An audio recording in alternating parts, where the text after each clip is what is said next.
Oh, go ahead, Go Mr. ahead. Williams.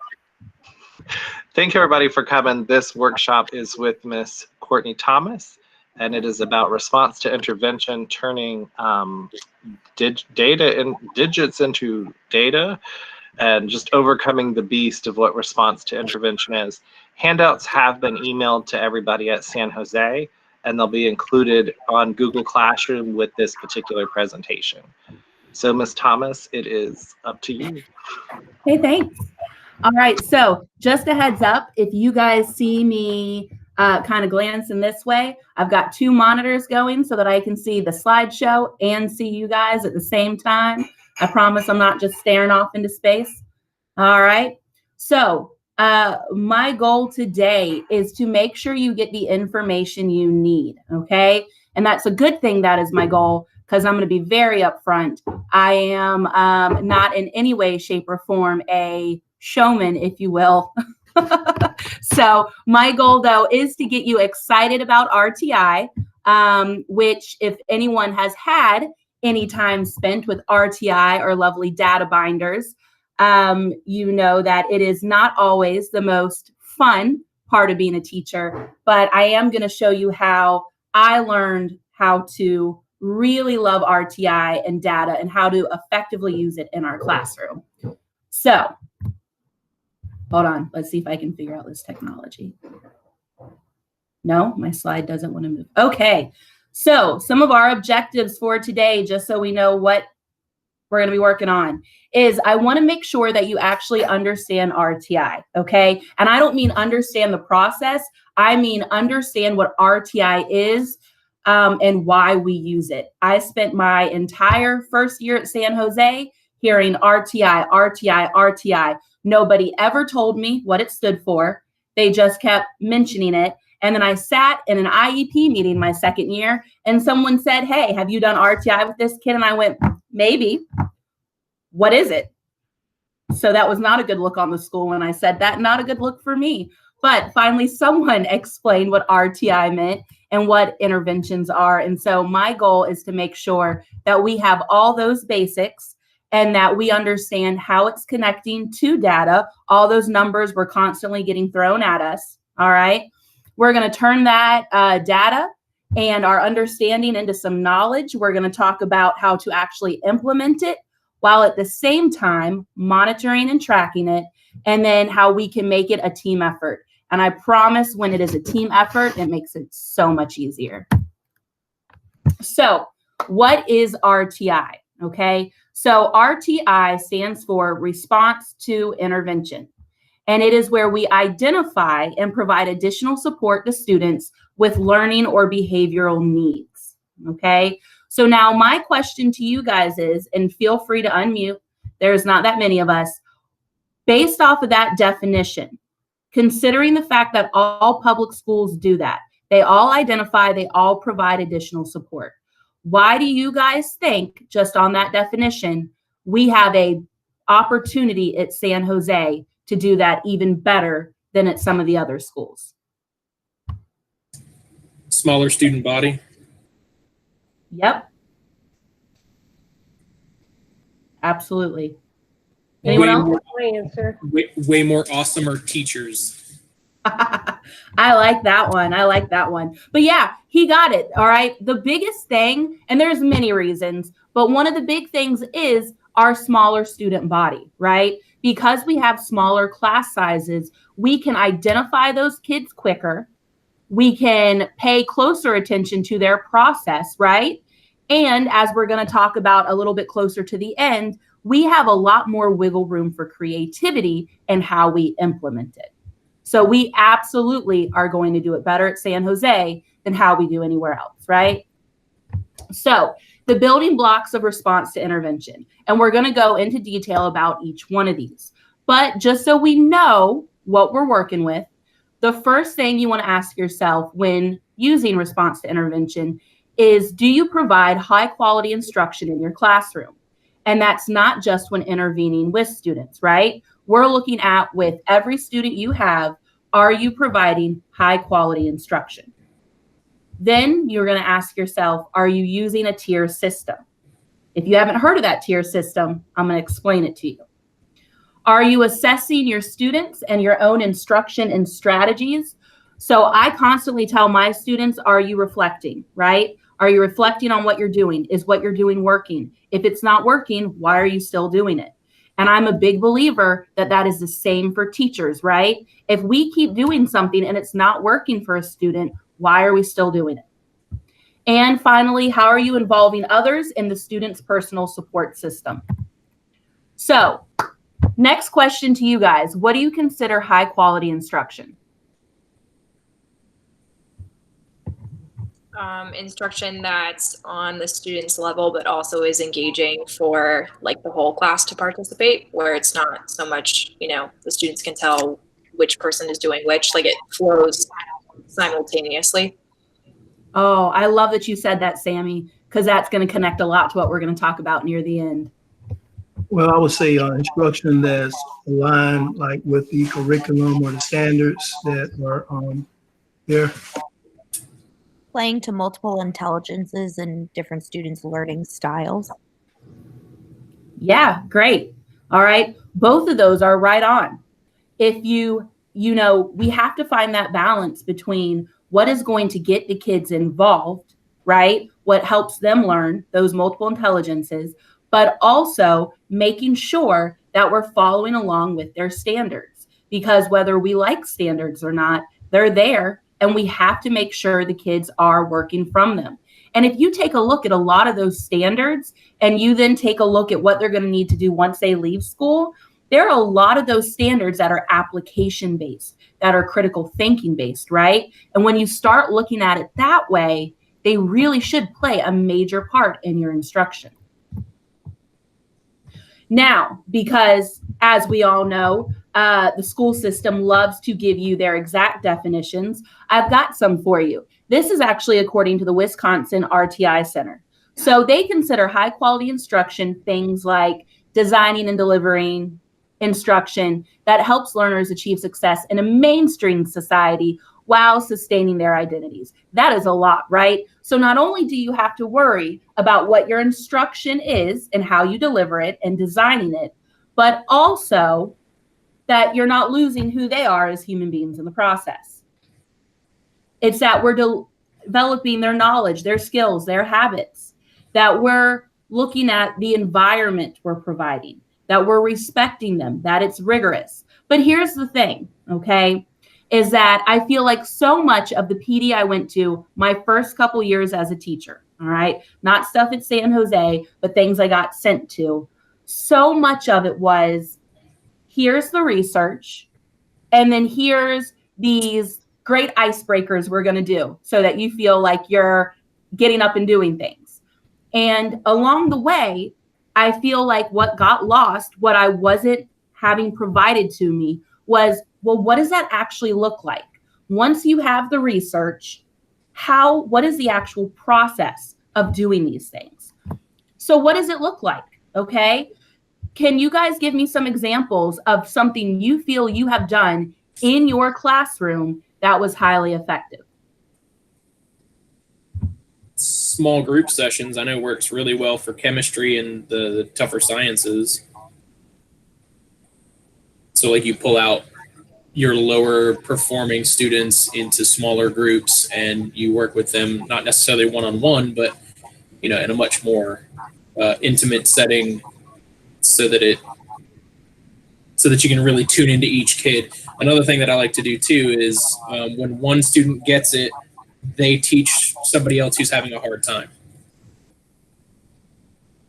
In one of my classes, I have some students who feel extremely uncomfortable talking.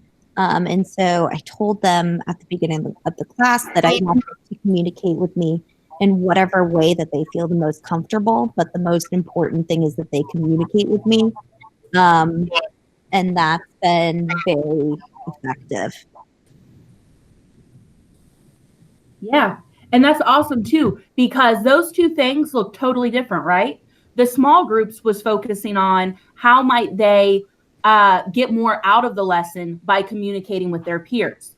And the other one is, what are some other ways the communication between the student and the teacher can look like, right? And that's the whole point, is that there is not one way that effective teaching looks like. The same way we're going to talk about how there's not really one way that RTI looks like, which is not what you want to hear, because what you came for is answers, right? Here's what you should do. And I promise I'm going to give you some of those too. But we're also going to be looking at how can we take these ideas and make them effective in our individual classrooms. Well, for me, Courtney, I was going to go back. I know that you kind of jumped, but I was going to say for me, I feel like hands-on is my method. That's like a big one for me. For me to have the hands-on is huge for me in class. Yeah, absolutely. And you know what, too? I was thinking about that because in a little bit, we're going to look at some different scenarios. And one of them is a PE scenario. And I actually thought about a story you told me last year about how you were able to get a little more involved with a couple of students who were not participating so much. And once you were right there with them and working with them and so on, suddenly they were like a whole different kid. And so that hands-on part is so incredibly important. Absolutely. You're talking about the twins. You're talking about the twins. Oh, I think I've heard you say it for multiple different students, which is so great to hear. So the tier system, okay? So I'm gonna introduce the tier system with you because anything you're gonna hear about RTI, any research you're gonna do on it, this tier system is going to pop up, okay? Now, we will talk a little bit later about some options for how I don't want to say get rid of the tier system. You cannot get rid of the tier system whether you like it or not, okay? It is a part of how we are required to do RTI. But I am going to show you a way that you can modify it to, again, fit your instructional style.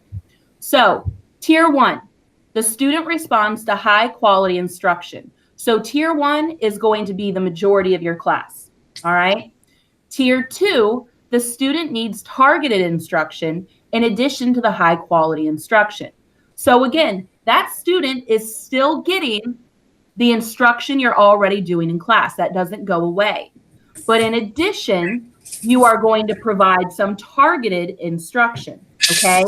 Now that may mean that sometimes if there's something the other kids are doing, you have to cut that part out to provide an alternate thing for you to work with them on, right? What we want to be careful with is when we're providing this, we're not doing it in a way that makes more work for them. It's not, no, I need you to come do this, so then at home you have to do what all the other kids did. We want to make sure we're paying close attention to that because what we never want is for our interventions to become a burden to the student. We want it to be a very positive experience, okay? Tier number 3. This is going to be an incredibly small percentage. It's anywhere from 1 to 5% of the student body, okay? So this is where the student is still going to get the high quality instruction. They're still going to get some of those tier 2 interventions, but they need even more intensive instruction. And most often, and I'm going to be honest with you, this is a part that I had never heard anyone mention before, and I only recently figured this out. And someone would be like, well, I already knew that. Well, you are ahead of me. Is that tier 3 is most often paired with a referral to our ESE department, right? To our student services for them to be observed and tested to see if there is something else going on, okay? So a lot of kids that have moved into IEPs and 504s, they have been through this. But the important thing for us to understand is that, for me anyways, just because a kid may then end up with an IEP or a 504, I'm not going to immediately move them out of my tier 3, right? Because that just provides them with accommodations. It does not make what they need help on go away. So I still need to be providing that.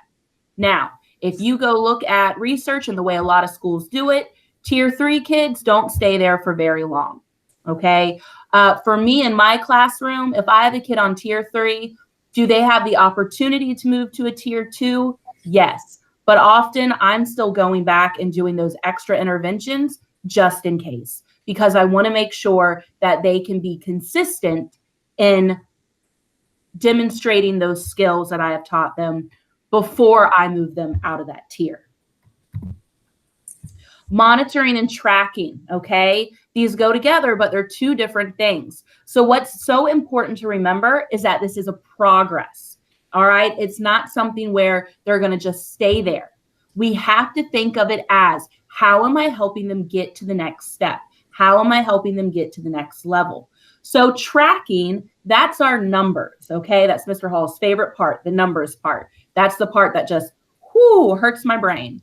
But that's where we're looking at the benchmarks. Or if you don't have a benchmark, what are you doing to find out your baseline from where you want to move them from, okay? Your unit tests, the end of the year tests.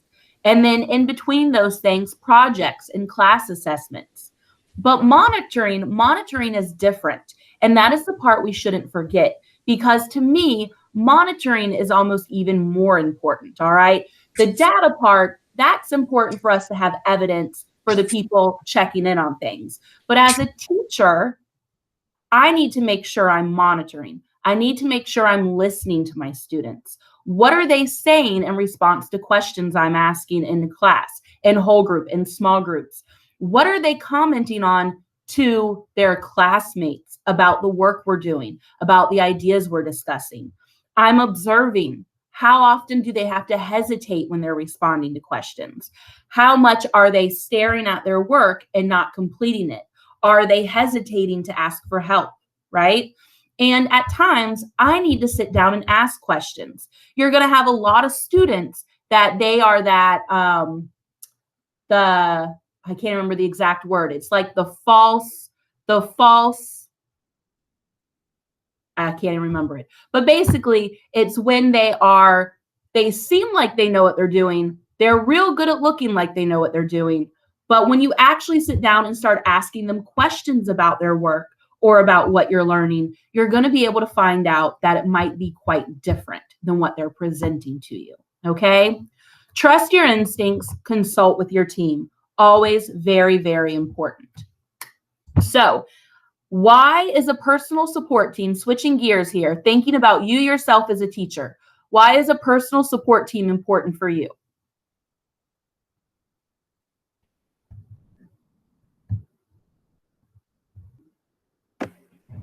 Well, I would say it gives you the opportunity to compare data and think about some next steps together with another teacher or team.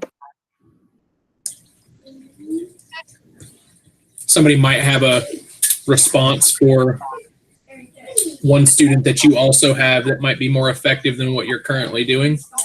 So you can kind of bounce ideas off each other that way too. Yeah, absolutely. I guess it's sort of like that whole it takes a village thing, because sometimes a student might be high performing in one class, but then not necessarily in another. And so what interventions is one teacher doing can sometimes be what makes a difference, because it's what reaches that student is not the same in my classes as another teacher's. Well, I know- Absolutely. Oh, go ahead, Lauren. For me, Miss Thomas, you specifically have been a wonderful support system. And when I have questions about specific students, I can call you, and how everybody was saying, like, figure out what's worked in the past. And it's been extremely helpful. Yeah, absolutely. Right. It really helps when you have coworkers that you know you can rely on, that if you have a question for them, right, that if you are going to reach out to them and you want to collaborate, or you need to share information, because let's be honest, some of us, what is it that I was telling a kid one time? Oh, I had a student tell me one time, he was telling me about something, and then he said, and this teacher is my favorite teacher. And he looked at me, he went, oh, I'm so sorry, Miss Thomas. Not that I didn't like you as a teacher, but this teacher is really my favorite. I said, that's wonderful. Don't ever be sorry for that. I'm so happy you have a teacher that is your favorite. And I'm so happy you felt comfortable enough to say that in front of me and didn't think I was going to yell at you. But here's the thing. We connect with kids differently, right? And so sometimes a kid will tell a teacher something that they're not telling you. The same way another kid is telling you something that they're not sharing with that other teacher. And so those things are all very, very important when we are communicating with one another. And with what Joel was talking about, a few years ago at San Jose, we discussed a lot a kid's currency, right? What is it that they need to reach them? And we had a lot of moments that year where we would have, a student that was getting frustrated with one teacher, and we were able to then communicate with each other. Well, hey, I noticed the student isn't doing this in your class. Or I said something, the kid got angry. You walked over to them, said something since it was in the hallway, and they calmed right down. What did you say? Right? And sometimes there's such simple things, but we may not have found it yet. And one of our coworkers may have found it. Now, I thought it was very interesting, right? I said personal support, and those are definitely not coworkers that are over in that picture. Yet everybody's talked about coworkers for personal support, right? And sometimes we think the same way about our students. For us, our families are also part of our personal support team. Our friends are part of our personal support team, right? We have a lot of different elements. And so for our students, it is equally important that we're helping them understand they have these different parts of their personal support team. And even if their support team doesn't all help in the same area, they are all important. And the more of those areas we can bring in to work with them as a student or to just encourage them, right, the better it's going to be for them.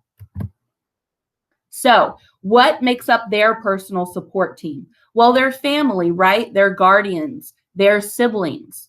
For peers, it's their classmates, their friends, okay? Mr. Klein was talking about how it's sometimes in small groups, students turn and start explaining to one another, right? And if you have created an atmosphere where kids are not embarrassed to ask questions and where you can get it so that it is the norm for them to need help, right? And to be offered that help and for asking for that help not to be filled with shame, then they're also going to turn around and start helping one another. Start saying, hey, don't worry, Miss Sable, I've got this. I can explain this. You keep helping that kid, okay? And then school staff. It is not just teachers, right? It's going to be your coaches. It's going to be your administration. It's going to be your counselors, student services. Notice I put cafeteria support. The number of times last year when I was trying to get kids to get out of the hallway and into the cafeteria that I had a student go, but hold on, I need to speak to Miss Gray. And I'd go, why? Well, I was telling her about something yesterday and I need to go update her. And I'm like, man, Miss Gray knows more about this child than I do right now, right? So use your resources. These kids see more than just you in our school. Use that. That's awesome that they have so many people they feel comfortable going to. Let's make sure we're using that whole support team and that we're teaching them to use it. The biggest thing is giving them the tools they need. So we're going from digits to data, and that's the part Mr. Hall stops on in all of his talks. Why? Because he's a number guy, right? But when you're in the classroom, it's our job to then take what they have given us and move it to the next step. So we're going to move into our instruction, to intervention, and ultimately to success, right? Now, to the people looking at the numbers are going to be the sign of success. Those numbers, unfortunately, are also what keep the school open. But for those of us in the classroom, that success is going to be seeing the progress, right? For the kids to be taking it and looking at it and going, look what I did. Look what I know how to do. So as teachers, it is our job not to just look at their test score, not to just look at the number, right?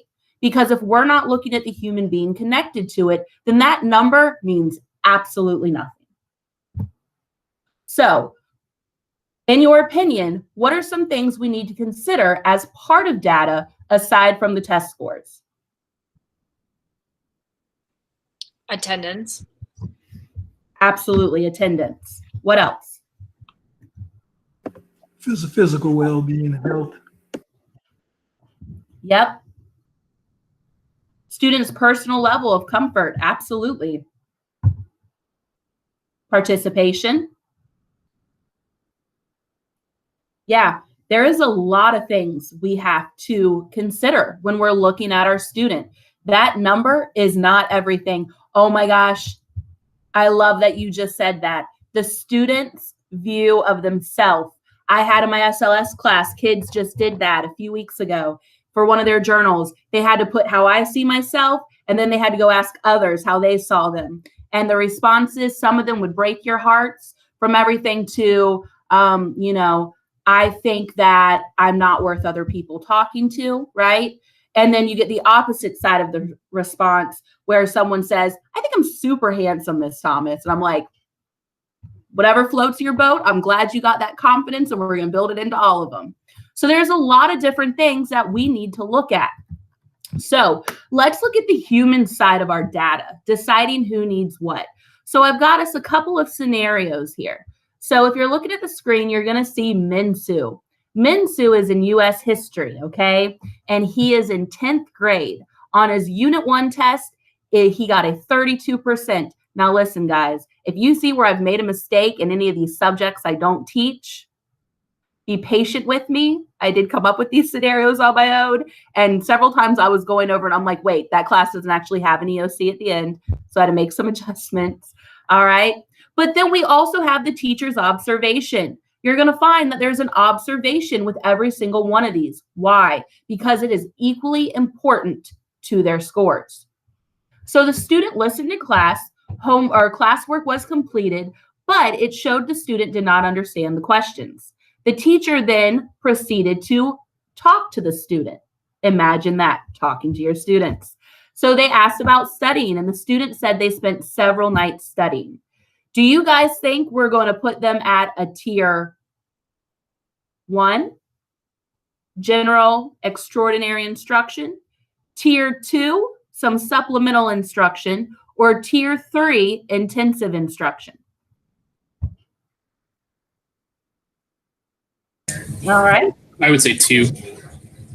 All right. I'm seeing some 2s, hearing some 2s. I saw a 3.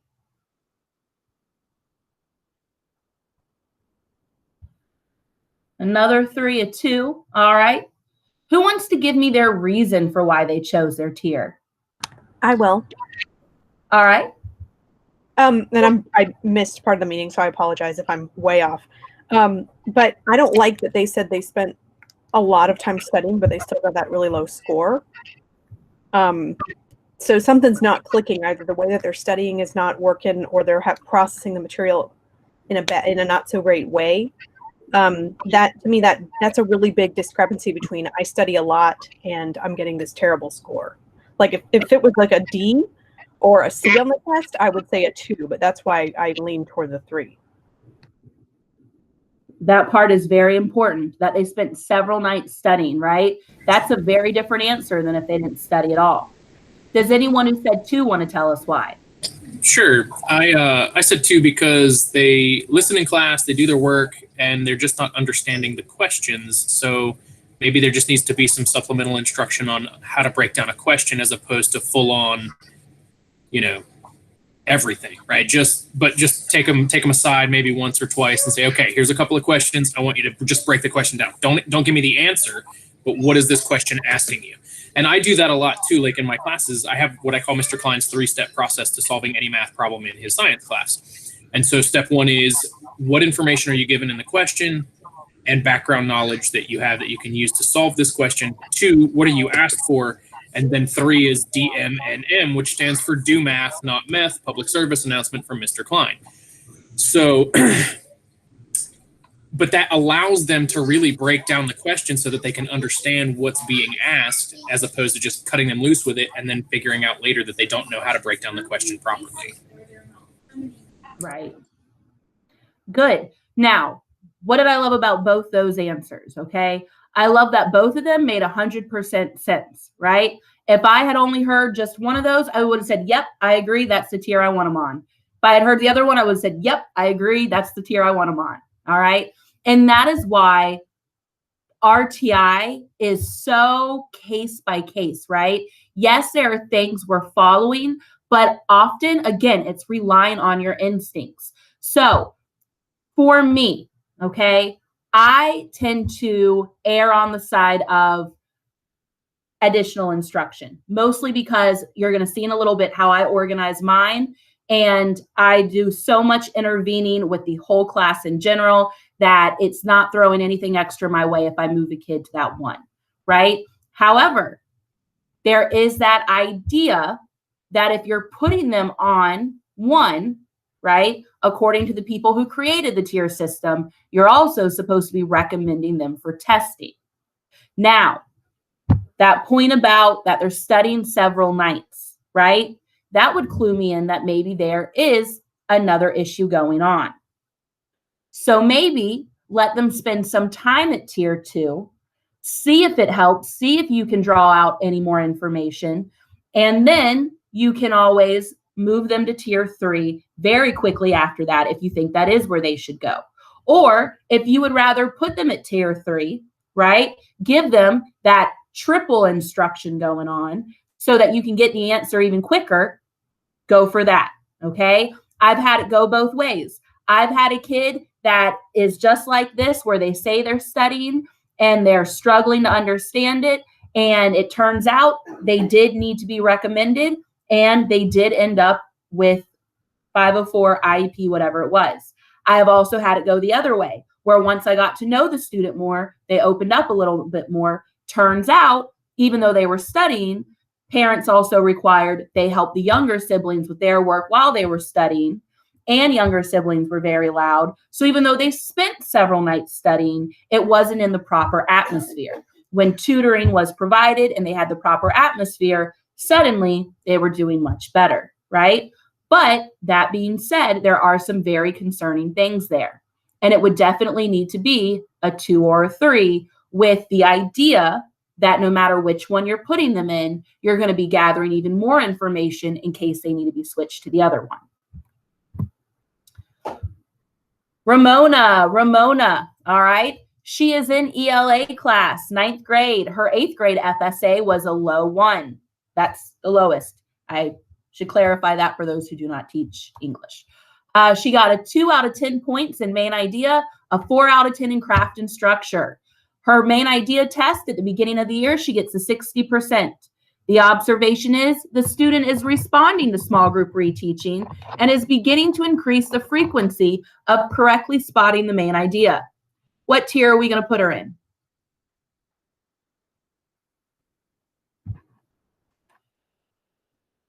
That is a really good question, Emily. No, it does not. I'm going to say this, Emily, and I'm going to be totally transparent.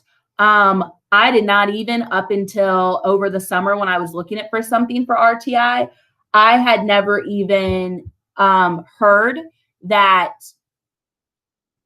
for a kid to be in tier 3, they had to be recommended for testing, because no one had ever informed me of that. If you go look at the stuff, it all says it on there. So I clearly looked right over it. But I agree with you. I don't always think it is necessarily a learning disability, right?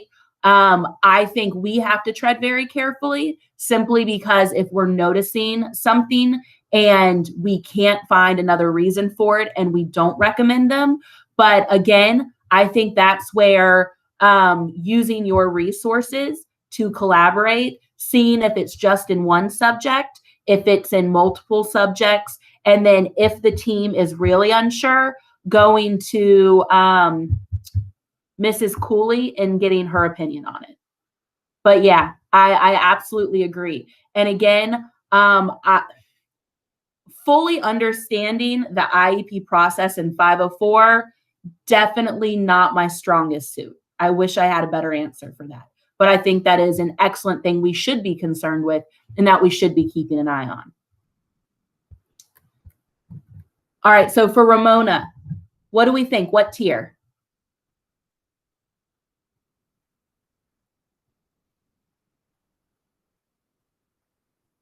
One? 2?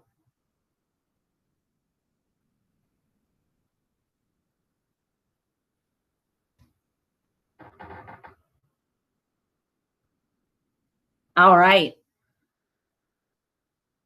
Nobody said 3, which is great. I would not have put the student in a 3 either. Okay. Now, here's the tricky part. Here's the part I did not tell you. Okay. And I did this on purpose because this is where, when you're not getting information you need about things, right? Or again, sometimes things carry over between different subjects. So for English and math class, all right, we have something called a bottom quartile. And I am sure some of the other subjects do that as well. But essentially, for the previous year's scores, we get the bottom quartile from the county that says these kids are bottom quartile. And a lot of times we take a look at our bottom quartile and that becomes part of our RTI. Why? Because what the county has evidence of is that child scored a low 1, right? And we have to then be able to prove to the county that we are providing that child with something. So in my personal opinion, this child is absolutely responding, right? I've got a couple of these this year where they are responding so much. And I can see where they have made so much improvement. And some of them, I know for a fact, the reason they scored low is because something really, really bad went on the year before during testing season. And they were still forced to take the test. And I know that test is not a genuine reflection. But because of what they scored, I would put them in my tier 2. And then you can, throughout the year, move them back into your tier 1. But at least that way, you have shown that you have worked with them and you have proof that, in fact, that low 1 may have been due to something else. Ms. Thomas, for just 1 second, I just wanted to, because when people watch this, they won't see like the chat box. So the question that was asked was, in reference to IEP 504, how much data do we need to recommend testing? And then it said, my concern would be the difficulty with the subject or skill isn't necessarily meaning that the student has a learning disability. So I just wanted to include that for people, because you answered the question, but then they might be like, what is she talking about? So, all right, that was all. Sorry. Thinking about that. All right, so, and last we have Selena. Selena is in 7th grade math. The year before, she got a level 2. She scored a 3 out of 10 on ratios and proportional relationships. Her Unit 1 test was an 80% on ratios and proportional relationships. Observation, after material was taught in class, the student was struggling on homework. The student attended tutoring and showed improved understanding. What tier would you put her in?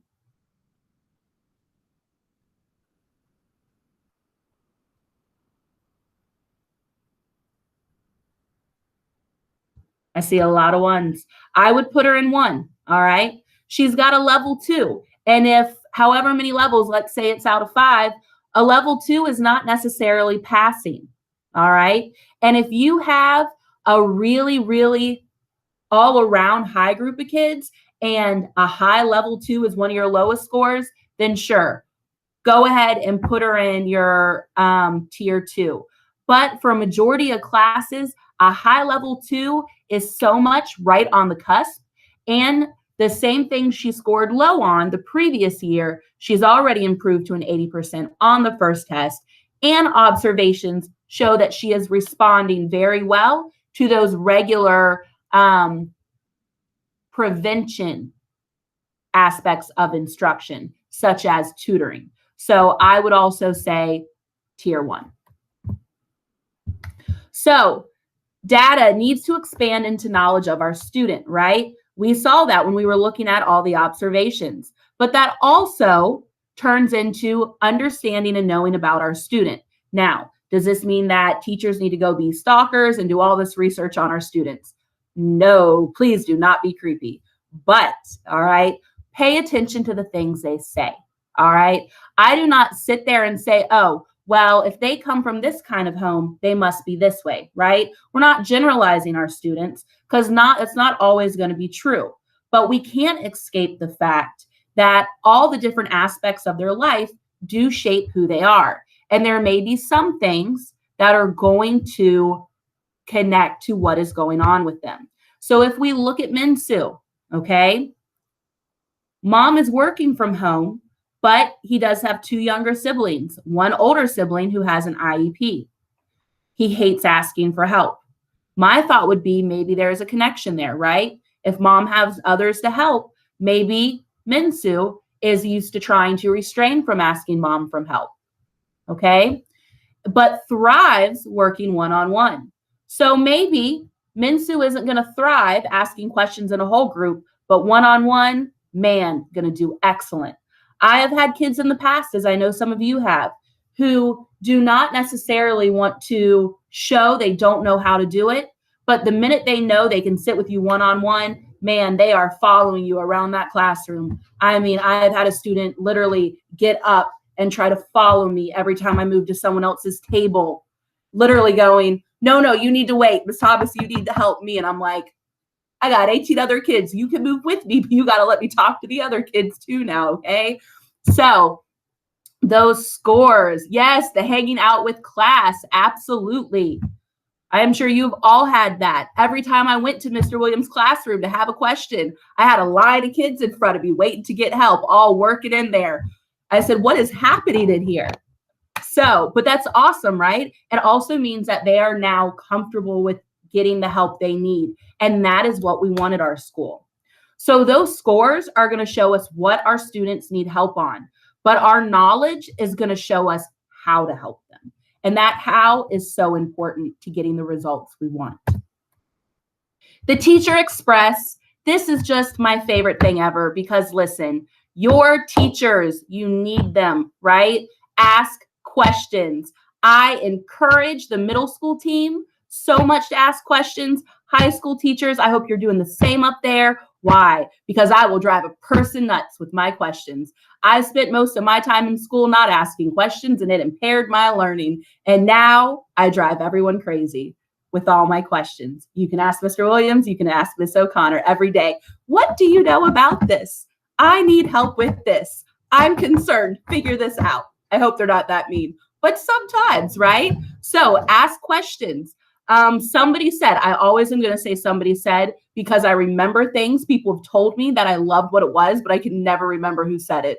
So whoever it is, they get credit for it. That the person asking the most questions in the room is the one learning the most. And I go into that with my students. So why aren't we going into that with as teachers, right? Share that information, ask questions. Ooh, that is an excellent question. In terms of documenting RTIs, do you organize by tier or by student? So in the past, I have always been shown at San Jose to do it by tier. Yeah. In your data binder, they are supposed to be soon providing with us an actual, this is the section we want here, this is the section we want here. So they will give you the exact order it goes in. Oh, I really like that. So Miss Michael is thinking about the story that the documents tell. I love that. So absolutely. And I'm going to show you mine in just a little bit, although it's not all up to snuff yet. But I'm actually going to show you how I have my official RTI. That is exactly what the county and the school wants from me. And then how I have my own side RTI. That is like how I live my classes by. So I don't know if that's going to help. Really, Miss Michael, the answer to your question is that the school is going to tell you exactly how to do it. They haven't released it yet. And it's changed every year. So I'm hoping they will share it with the department heads, and they're going to share it with each department soon. So what information do we include? So I have the ELA and science form, and I apologize, the other ones aren't up here. This is simply because at the time I started making this, these are the 2 that were ready to go. So listen, I'm not a technology person. Did that pop up? Did the document pop up for you guys when I switched it? Yes. Okay, good.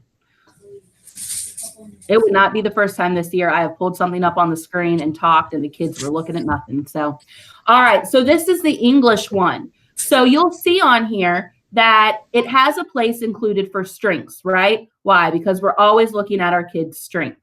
There's test scores, There's what tier they're in, their class period, their grade, and then teacher observations. Again, always have a place for that, right? And then what are you doing your interventions in and when? Now, this is the important part because this is where all of them are going to overlap. The date you complete the intervention. I'm going to be very, very honest with you. In the past, before the last couple years, I was queen of not documenting everything because paperwork is the bane of my existence. And then they'd be like, oh, county's coming. I'd be like, oh, look through my cabinets that had papers flying everywhere, looking through a calendar that I didn't actually own, for all the dates that I never wrote down for when I worked with kids. And then I'm like, wait, they turned it in this date, so I must have worked with them this date. Man, I hope I have all this right. And it made my life miserable. It usually meant there were a few nights where I was up 24/7 trying to get that binder ready, right? So if you have these ready to go once your department head has given them to you, keep them with you, write down in them. I made it the norm that my documentation stuff, right? I had my own notebook that I kept with me when I moved around to students. It wasn't my official binder. It was a notebook. And the kids knew I kept notes. They were not judgmental notes. They were notes on how, hey, I've noticed this kid is doing this. Or, hey, I think next time maybe we could try this. And as soon as I explained that to them and I said, this is my information, there's nothing judgmental here, but I don't want you guys looking at it. Never had an issue with it. If I forgot it, there'd immediately be a kid going, wait, you left your notebook. Come get it. I don't want to touch it. You told us not to. So if you make some things you do the norm in your class, right, then the kids get used to it and it doesn't bother them. And you can do things like writing down things as they're happening. The method of intervention, you have to explain what you did. Now, on the English one, we have a key, right? Are we using small group, individual practice, online intervention program? I'm going to go over these, okay? That's the next step. But you have to be able to say what you did. And then what was the outcome? Your outcome can be scores. It could be the numbers they got correct. It can be your observations. I recommend a mix of all of those. The science one, you're going to see looks different, right? But they still have the date, the skill, the strategy, the results. Now, the science one, I could be wrong, but this looks like it is where the teacher is tracking just each time they do it, not necessarily a page per teacher, okay? But it's still based off of the same system, and it's the same type of information, no matter what that form may look like.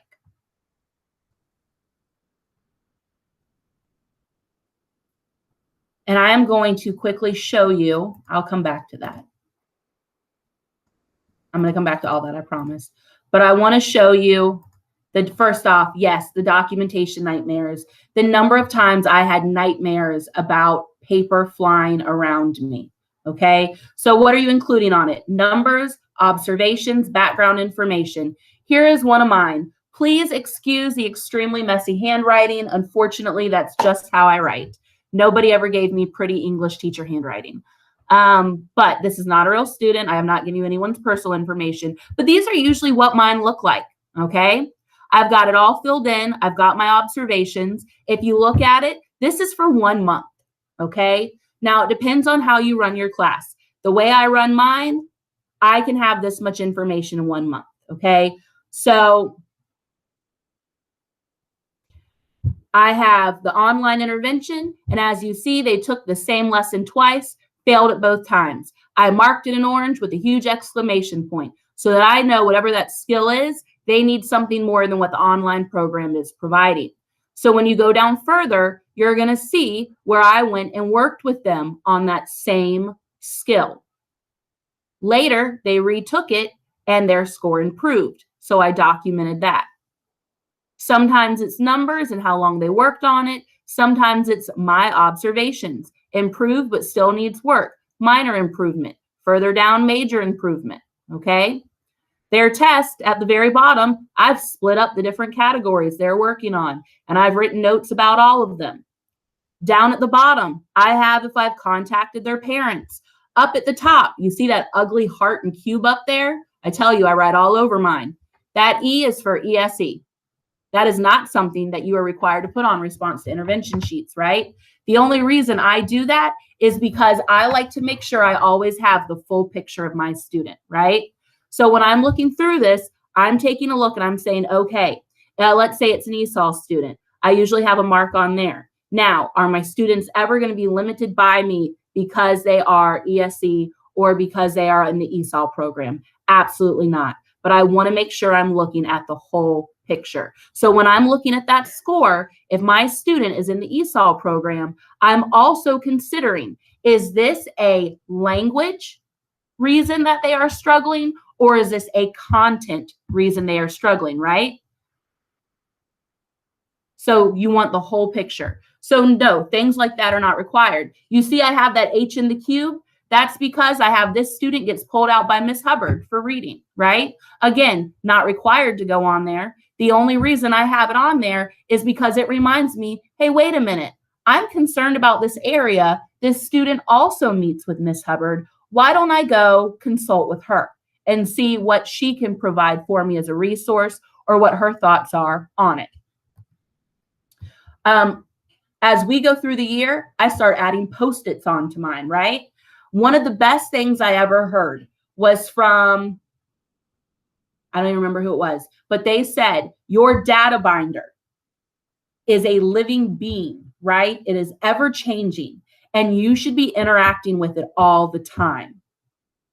And it wasn't until I heard that I went, oh, maybe I can be okay with data binders. Because before I wanted to throw them at people. All right, that's how extreme my mindset has gone.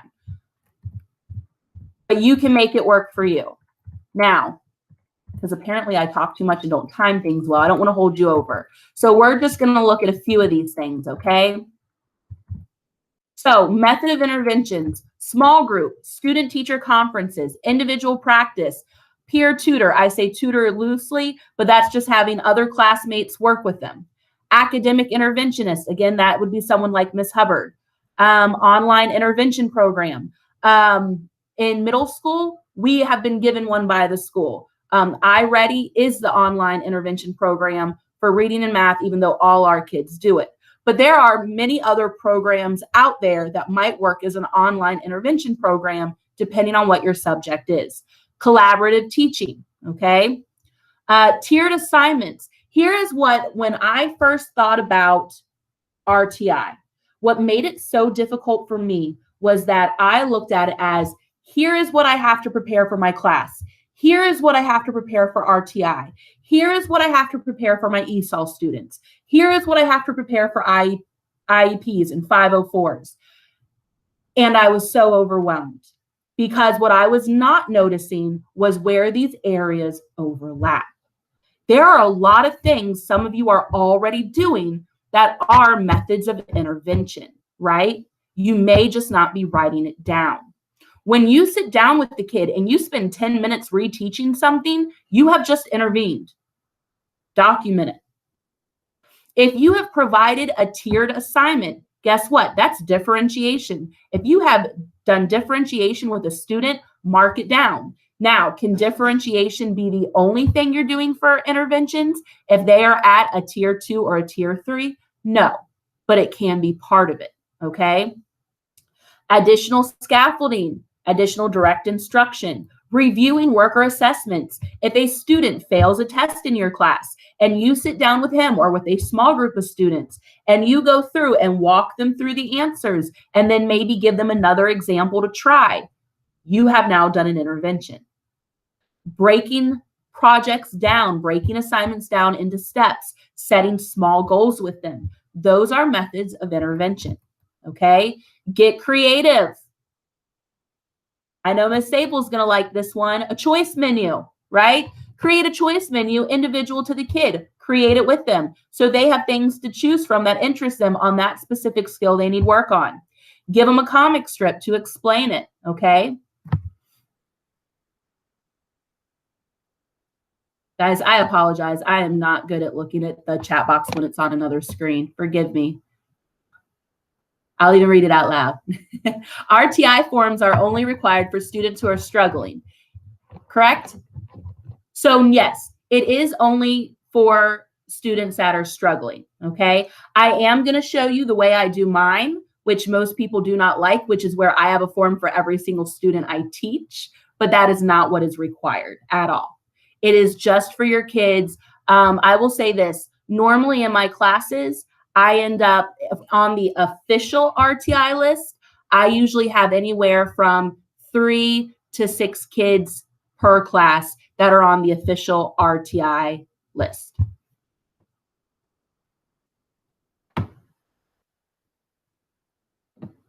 All right.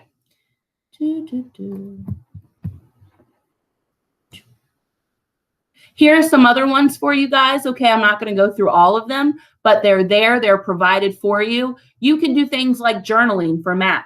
Okay, you could journal for history. Have them write down how they're solving problems, how they're making connections. Interactive word walls. Role reversals, right? I love to have a student, I start off by having them read something and I'll say pause and then I'll say, hey, something was important here. What was it? Or, hey, I have this question. Then I switch it up. Okay, I'm going to read, stop me when you think there's something or important or a question you want to ask me. Virtual. How can we take it virtual? This has been one of the hardest things is how can we provide interventions that are virtual, okay? Well, small groups and individuals can be in a separate Google Meet. Absolutely. I have done it. It has worked. Train your students on the expectations, okay? I make a temporary Google Meet. I say, here's the assignment everyone is working on. Today, I'm working with this small group. You 5, click on this temporary Google Meet link that I'm putting in the chat box. And then I train my other kids. Because I'm going to be talking to that group, I have to have you guys muted, but you can still ask me questions. Just do it in the chat box. I'll respond to you while working with that group. You can share your screen. You can be on a Google Doc and slide at the same time typing so you can collaborate. You can use feedback in Google Classroom in the little private messages. Give them revisions. Have them ask questions about your revisions. Now you're working with them one-on-one, right? Students can record themselves reading out loud, solving a problem out loud. You can record yourself giving them feedback.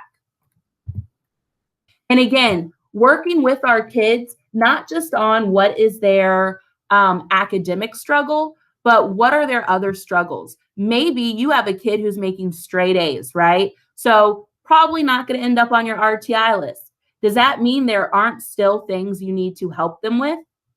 No. So if you have a kid that maybe struggles with speaking out loud, let them use that chat box and then find ways to slowly get them talking. What about providing assignment templates and samples?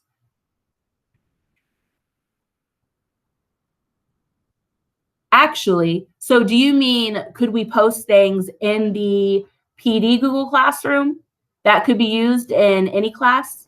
I want to make sure I understand your question right. No, I mean, like, if the majority of my students like failed an assignment, I take an A-level assignment, remove the student's personal information, and walk them through what makes this a good assignment. And then I also take assignments where I've just provided directions and I provide a template that they can actually just fill in. Even though they could easily create it on their own, I think it makes it less intimidating. Absolutely. I really like that part. So I want to make sure I understand this because I understood the first part. So you provide the sample of what it should look like, right? The good example. Right. And then what was that second part you have them do? Oh, if it's a set of instructions that I've given them, but it tells them like, number your answers, fill in this, this, and this. Sometimes I'll go ahead and create the template from my instructions. Even though I think it's easy to decode my instructions, they often don't really know what it should look like, or they can't, it's not an English paper, so they're like confused by it. So I kind of take my instructions and make it a worksheet. Ooh, I like that. I started doing that too and noticed a huge increase in the number of students that completed work. That's excellent. So I don't know if that's really an RTI or if it's just like good teaching. Well, here's the thing, and you're absolutely onto something. A lot of the things that are listed as RTI also just fall under effective teaching, right? It's RTI is really more of a, hey, are you already doing these great things and the kid is still struggling? Now find some ways to just adjust those a little bit and make sure you're following up with them more often. But yeah, most of the things that we can use for interventions can also just be used in general. All right.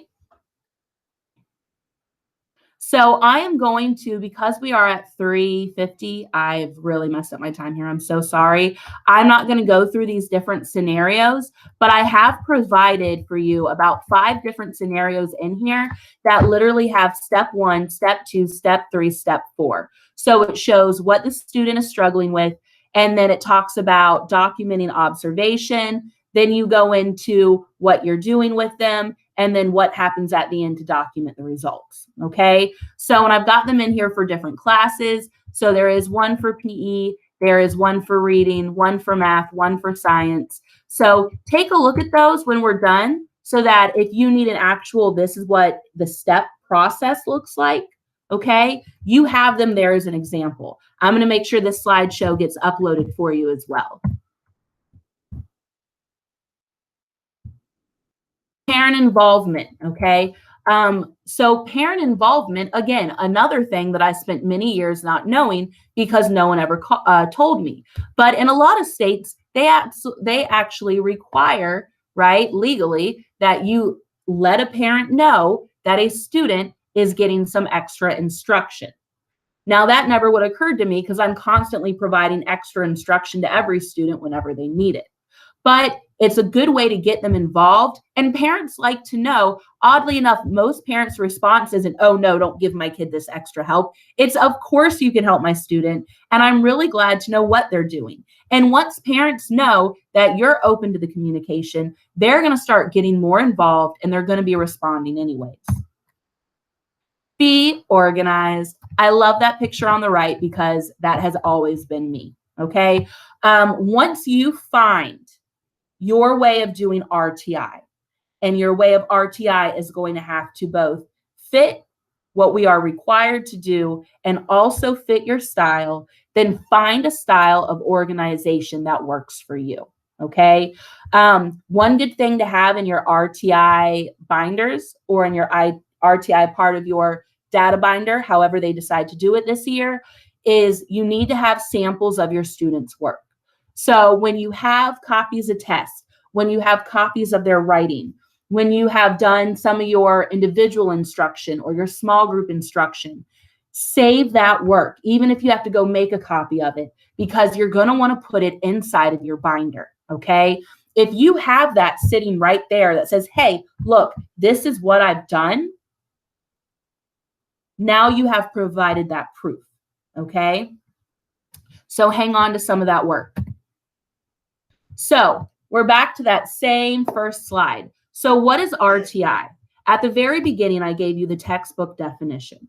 But the thing is that for me, the reason I hated RTI so much and the reason it was so difficult for me was because it didn't make sense in my brain. In my brain, it was this way of looking at me only working individually or in small groups with a certain group of students in the classroom, right? And in my mind, that was making those kids as well feel like they were being made to stand out, but in a way that wasn't beneficial. So I said, okay, how can I meet the requirements, but how can I change my game up? So how do I define it? I define response to intervention as identifying individual needs and providing various support to every student while making it a team effort. Does that mean you have to document for all your kids? No. All right. If just doing it for your official RTI is how you do it, that's great. But it was not until I started thinking about what does each student need that I was actually able to do a much better job, even with the students on the RTI list. they actually started getting more time with me and they got more interventions. Why? Because I started doing small groups all the time. I started doing one-on-one conferences all the time. I changed my language.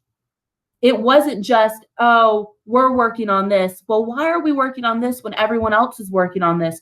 We just need to work on this today. Instead, it became, hey, this group, you're working on main idea skills today. This group, you're going to be working on understanding the author's purpose. And this group, you're really going to be working on vocab. What words are making that story come to life? What words don't we know that we want to know better? And even when I ran small groups, not everybody was working on the same thing. If I had a kid that I knew needed to work on reading fluency, I could do reading fluency even in a small group, because I made it the norm that we're always working on improving, that everyone has strengths and everyone has things to improve. So you know what? You right here, you are going to work on reading. Everyone's going to read a paragraph, but you're going to read 2. And I want you paying attention to those pauses. And everyone's going to answer a question, but you're going to answer 2, because I want you to work on breaking down the question and explaining it for us so we all understand. And you're going to be our vocab person. Everyone is going to pick out vocab words, but I want you to tell us 2 words that we should focus on and dig a little bit deeper in. And when you start doing this, when you change your mindset about how you're running interventions, right? It's not just an intervention for when a child is struggling. It's proactive. It's making it so that there's no shame involved and that everything is a learning experience. And when you do that, the entire class gets involved. Their community is getting involved. The kids are less embarrassed to ask questions, they're helping one another out, and they're less ashamed to ask you questions. Miss Michael and Miss O'Connor were talking about something in our English meeting the other day, and they were talking about accommodations and how when we speak about accommodations, Miss Michael, correct me if I'm wrong, please, because I really love this, that when we speak about accommodations, right, we often actually avoid talking about it in the classroom, because we as teachers are more worried about other students hearing. But what happens is that it becomes a place of shame for those students. And that's not what we want, right? RTI is the exact same way. It's all about getting the help we need and working from the level we're at, not about simplifying it or making it less, but making it a better experience, making it the norm. So if you're struggling with RTI, change your game, okay? Don't be afraid to make it different. Do not let you or your students get boxed in. Yes, we have a 3-tier system. Yes, we have certain kids we have to put on our RTI list. But when we start getting boxed into this is exactly what I need to do, there is less success, okay? Whew. And I do want to show you one more thing that has been sent to you. Hold on, I got to make it a different one. Maybe. There it is. Okay.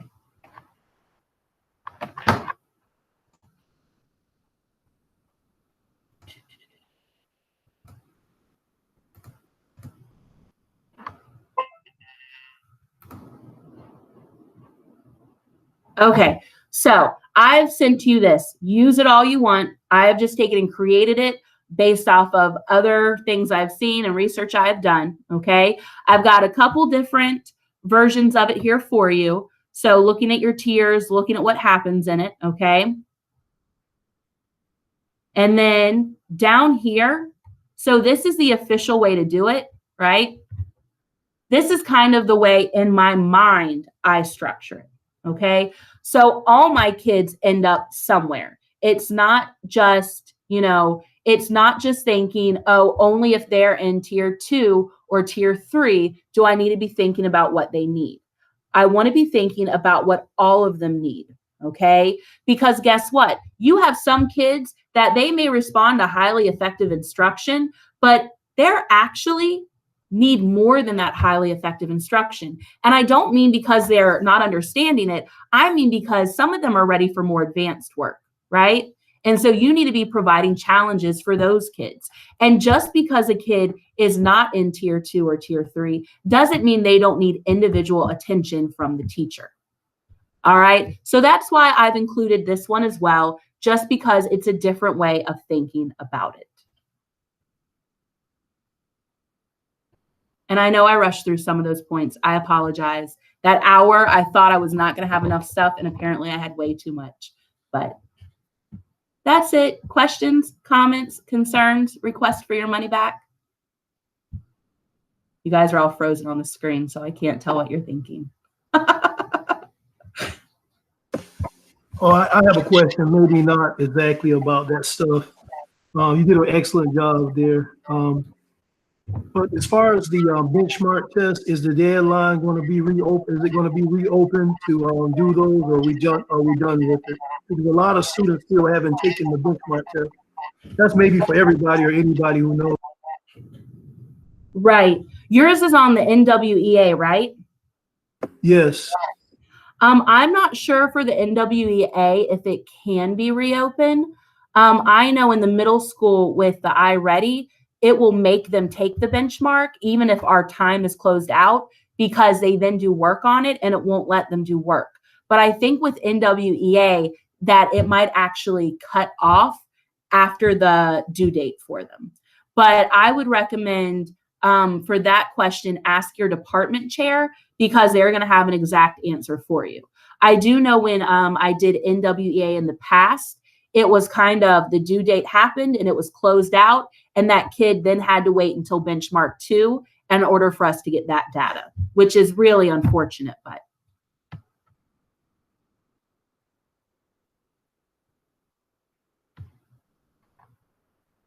did I answer questions up here? Okay. All right. Well, we will make sure those are made available to you. If you guys have any questions whatsoever, please do not hesitate to let me know. I definitely do not know everything about this stuff, but I do love to talk about this stuff, even if I don't know everything. So anything you guys need, let me know. Otherwise, Mr. Williams, is everyone free to go? I just want to say this was phenomenal. This was really, really good. I love the way you did this and just captured so much. So this was great. So thank you, Ms. Thomas. And did you have anything else you want to add? No. Thanks, guys, for being here. I appreciate it. Thanks for participating. I appreciate that too. I'm not going to lie to you.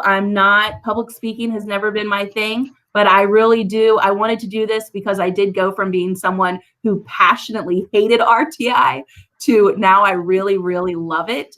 I was very nervous all day because even though there are times I enjoy speaking in front of people, the introvert in me still wants to go curl up somewhere. And I had a really awesome experience. My last class of the day, my student life skills, actually, they had to speak out loud for the first time in a big discussion, and every single one did. And the kids that said they hated it were the ones that couldn't stop talking. And so that gave me a little bit more confidence. So learning from our students. You're a really good researcher, so it's good to have you. You know, I told Emily I always come to you, and then you come to me, and we seem to, everybody goes to each other here at San Jose, which makes it great. It is. So thank you, everybody, for coming and being a part of this, and enjoy the rest of your day. Yeah, quick, are there any points attached to this PDF? Yes, you'll have to sign up later, and there'll be a thing from the district about asking you like the professional development points are awarded by the district, but you have to complete a survey. So look out for all those things coming up in the future. Hey, Mr. Williams. Yes, ma'am. Is there anything out there that provides the instructions for teachers who are new to Duval County for how to access, I just forgot the name of it, but the thing you go to get all of your points and see if it's been uploaded and get the surveys? Is there anything that provides the instructions for new teachers on how to get there? Courtney, are you talking about Power School? Yes, Power thank you. School. That's the word. Yeah, the district emailed stuff to to the new teachers, but if they did not, they're supposed to email it to me and I'll forward it to the new teachers as well. So Mrs. Knapp also just posted a link to Power School in her recent newsletter. So I just signed up for Power School and I signed up for the linguistics class for ESOL and everything already through Power School. So it's also in the newsletter. Okay. Awesome. Happy days. All right. Thank you, everybody.